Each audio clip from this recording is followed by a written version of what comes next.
It's so wonderful to be here, to see old friends, new friends. And thank you, Dr. Lin, for inviting me, and Helen for arranging all the detail, putting me in her house. I've had the best bed in her house, the best food, the best care. I did not have to worry anything. And so I'm very, very blessed. So today I'm sharing with you the Inspiration from Above program that I do, which I was sharing about the spiritual lives of the composers. And because when I was a student growing up, reading about these composers, I was in awe that they had such really hard lives. Many composers die young, and they went through so much, and they didn't have great support.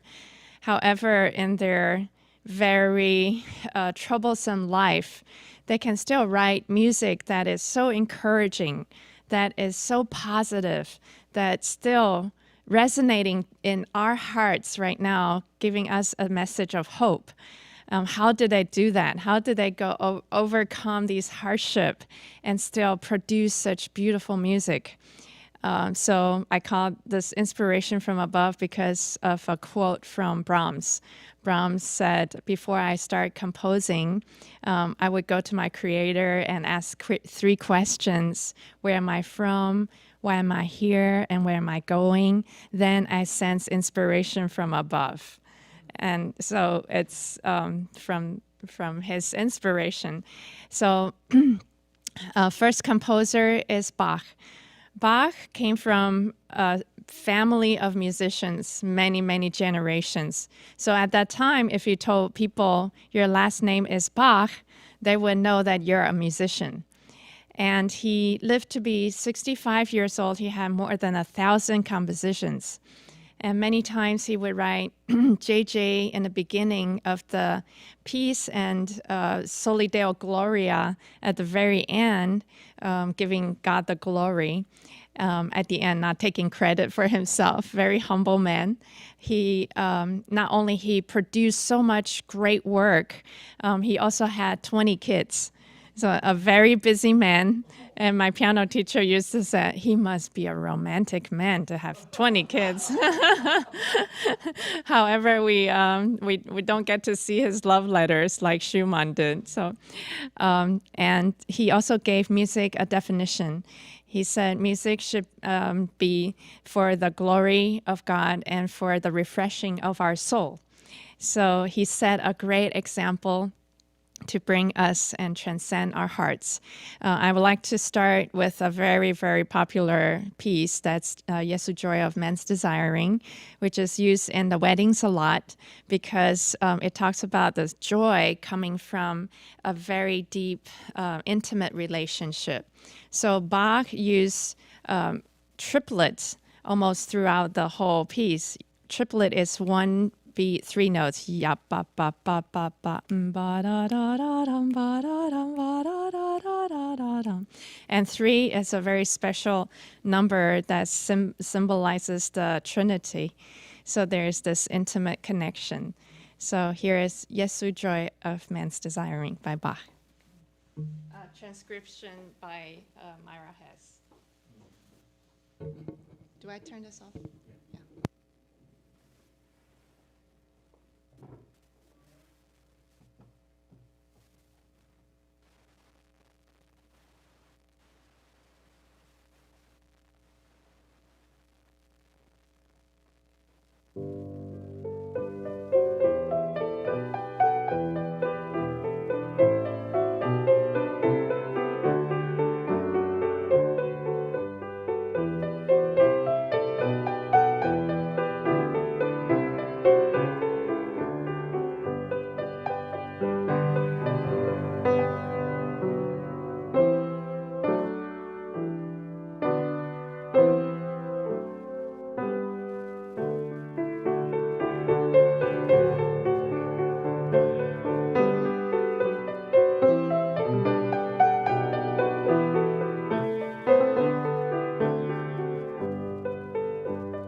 And the next composer is Mozart.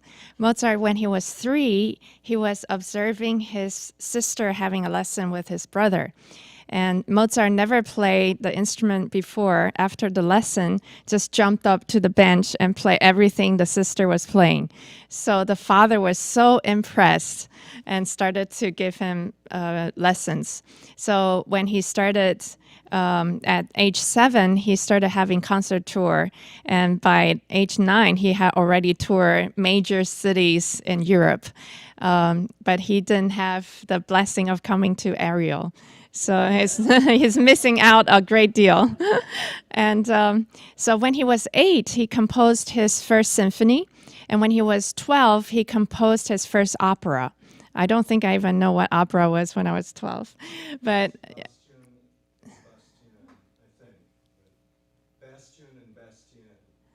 that's the opera, yeah. Yeah, and the first symphony, he composed it because he was trapped in a hotel because his father got sick and they couldn't move on to the next destination. So he was writing his mother and said, well, today I'll be trapped here all day. I guess I'll just start writing a symphony. And then that was, instead of being bored, he composed his symphony number 1. And when he was 25, he moved to Vienna. And his income was not very stable, and plus he didn't have good financial sense.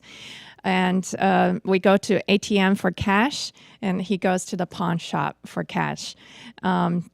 When he was 33, his debt was 2 years of his salary, and he died when he was 35. And in 9 years in Vienna, he moved 12 times. He had 6 kids, 4 died very young. So you can imagine a lot of hardship going on and the financial stress.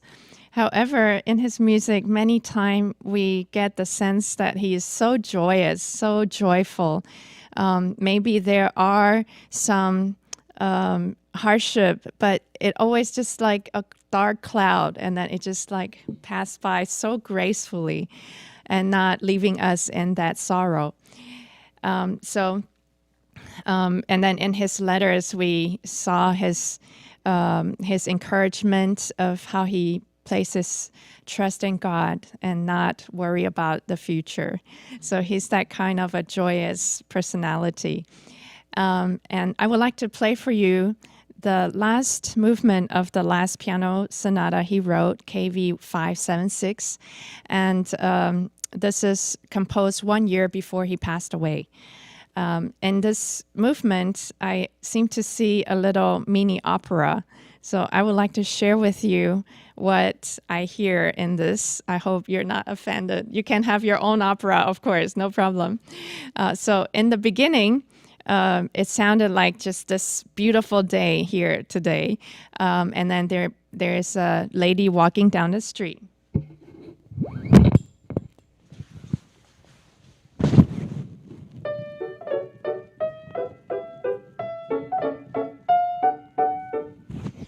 And she's actually not alone, because we can hear in the left hand, she actually has a very young child. The young child is very lively and energetic.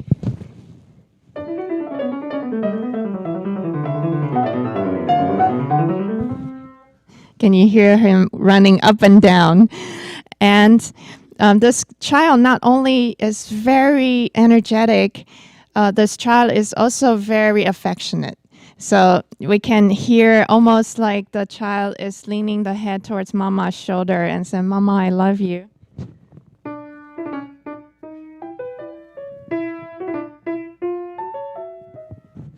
And why is this child so affectionate? This child actually has a secret wish. He wants to have an iPad. So you can hear the little child's begging voice, Mama, I really want to have an iPad. So the sound is going higher and higher, and then the mama sound is going lower and lower. No, son, you don't need an iPad. Oh, but George has it too. But no, you're just going to be wasting your time playing the video game. So you can hear it.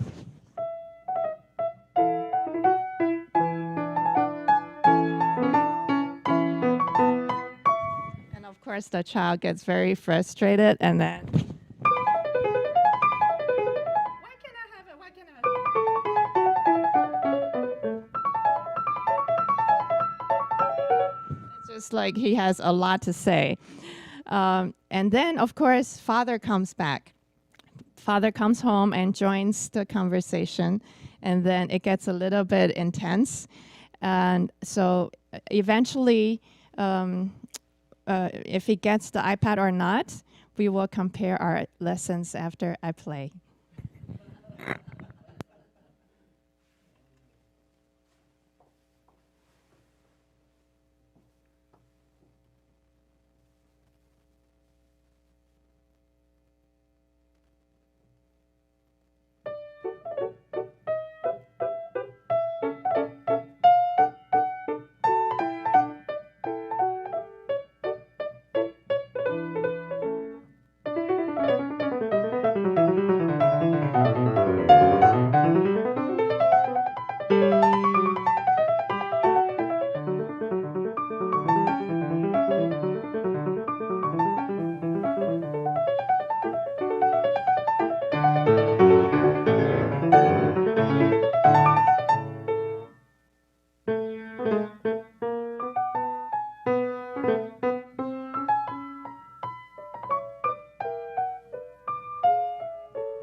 So what do you think? Do you think he got the iPad?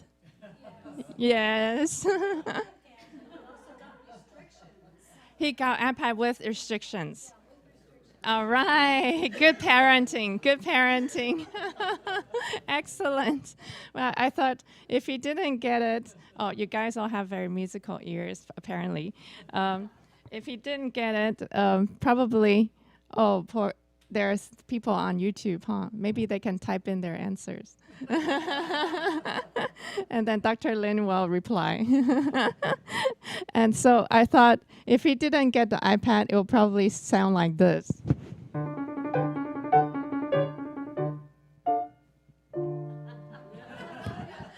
But he had the yippee. Did you hear the yippee?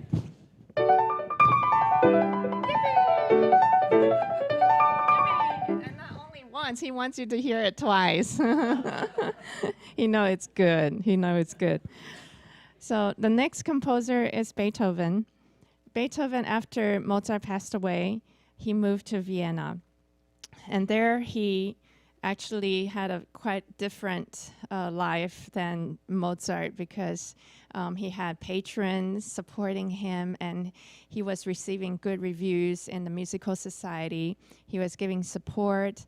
And so he had a bright future ahead of him. However, at that time, he started hearing buzz in his ears.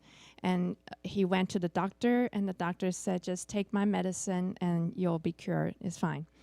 But he took the medicine, and then it got worse and worse until 19 years later, he could never hear the bells across his apartment anymore. So the hearing deteriorates slowly, but it's very frustrating because it would come and go, and he couldn't control when he could hear or when he couldn't. So he could be having, yeah, it's on. Oh, I need to speak louder? Okay, is this better? So he could be having a conversation with us just like this, and then a microphone couldn't hear it. And then he could hear again. So many times he would just leave when he couldn't hear anything. He would not announce like, I can't hear you. And then people would misunderstood him and think he's so rude. He would just take off in the middle. So eventually he lived a very isolated life. His good friends would come and visit, and they would visit. He would write. They would write their questions, and then he would answer. And that's how we have a little information that he actually met Mozart, because one of the questions on the notebook was, did you get to meet Mozart? How was it? And of course, we couldn't hear the answer. He was verbally saying it. And so he, of course, in the 19 years, he also was thinking of giving up his life because it was just unthinkable being a musician, losing your hearing, how you would continue on being a composer. And he was a great pianist. He actually premiered most of his piano concerto until the fifth one. He couldn't do it because he couldn't hear anymore. So how sad that was to have such a glorious concerto, but he couldn't play it himself. And so he actually wrote a goodbye letter to his brother. And in the letter, he exposed his most vulnerable feelings and thoughts. He was saying, it used to be my best instrument, my pride, but now my friend can hear the birds singing up on the tree, but I hear nothing. What a shame. What a shameful thing this is. So, however, thankfully, after he wrote the letter, he never sent it out. And he continued on to courageously live and compose. And what incredible things he left us with the breakthrough, almost like his earthly ears were closed, but he was hearing things that were so beyond his time. and he crossed a bridge of classical period into the Romantic period. And even in the last piano sonata, we can hear even more beyond that. And so in his diary, we saw a quote. He said, "I have no friend but God, and I go to him and constantly know him." And we know that there is a strength within him that sustained him through. So I would like to play for you the last piano sonata, the second movement, which he composed when he completely lost his hearing. And he on the title, it says Arietta, which means a little song. However, this little song eventually turns into a very big song. But the theme is very, very simple. It is do, so, so, re, so, so. Can I have you all sing this theme with me? Do, so, so, re, so, so. What a beautiful voice you have. Dr. Lin, you have a choir here. And he's a conductor too. So you have conductor, you have voices, and a pianist. Helen. So we can hear in the first variation, you can hear they are grouped in two. So two-note group in the right and two-note group in the left. Almost like this lonely person found a friend.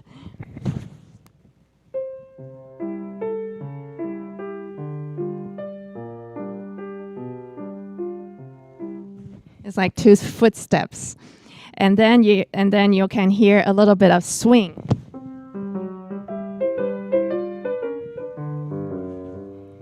And then you hear the jazz.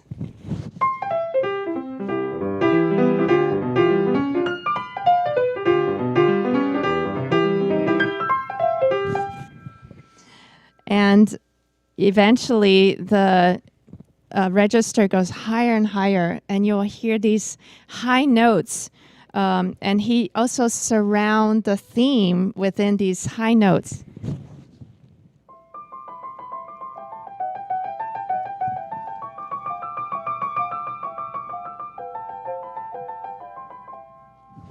Did you hear the do so so? Yeah, it's okay if you didn't, because he couldn't hear it either. So do so so re so so. Yeah, he just is surrounded in, and then you will hear this typical late Beethoven. There are these long trills, almost like the vibration, the breath of a higher God, or the spirit just coming in. And this long trill, this vibration goes for a long time. And then eventually at the very end, you'll hear the do so so coming back in the middle of this incredible vibration. And that ends the whole journey of this Opus 111. So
Isn't it amazing how Beethoven, in his silence, he could hear all this in his mind and transport us beyond this world.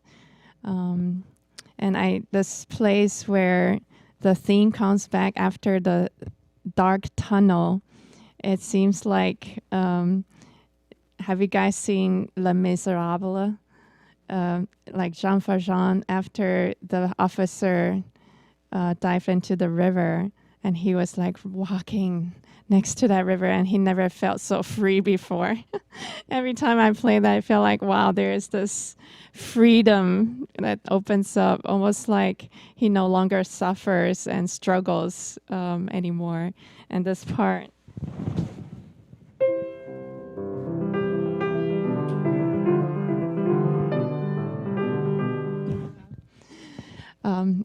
Okay, I know that the time right now is already 45. Can I play one more? Yes? Okay, all right. Should I do Chopin or Liszt?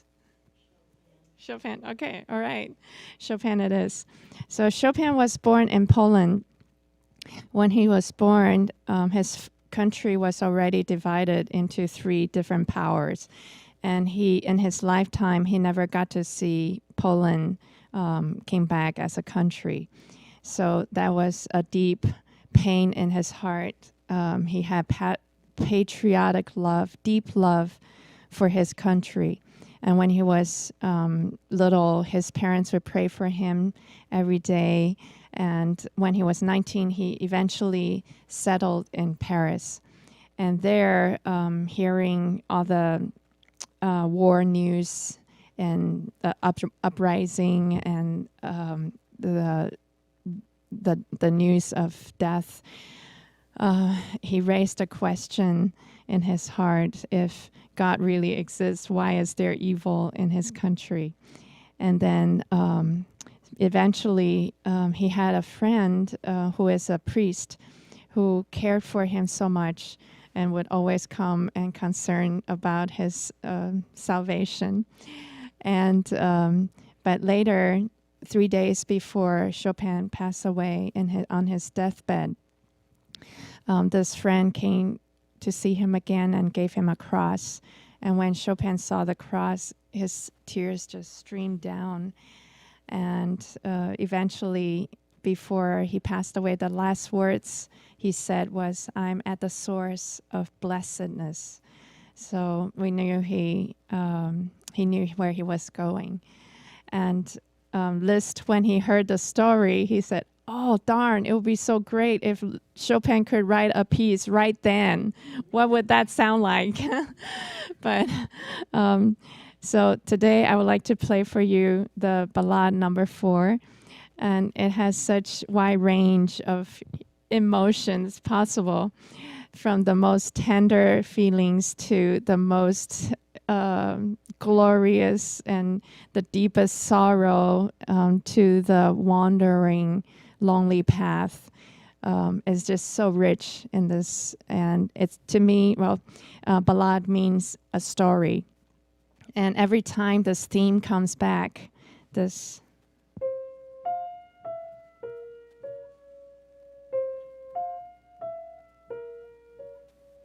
I won't ask you to sing that. It's too difficult with all those intervals. So every time it comes back, it's like snowballing. It gets bigger and bigger, almost like a legend fighting a fight all the way towards the end. Never give up and never look back. So here is Chopin's 4th Ballade.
It's such a wonderful way to have a lunch time, that celebration of all these wonderful composers and their music and their spiritual life, and that actually give us the spiritual food.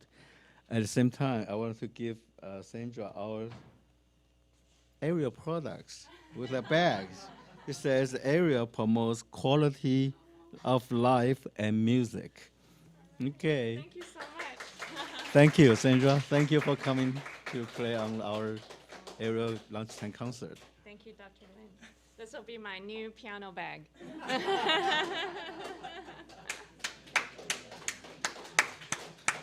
Okay, now it's time to enjoy food, our lunch. And there's a snack over here. You can take whatever you like and And put it beer, in the bag. whatever. Okay, thank you. Thank you.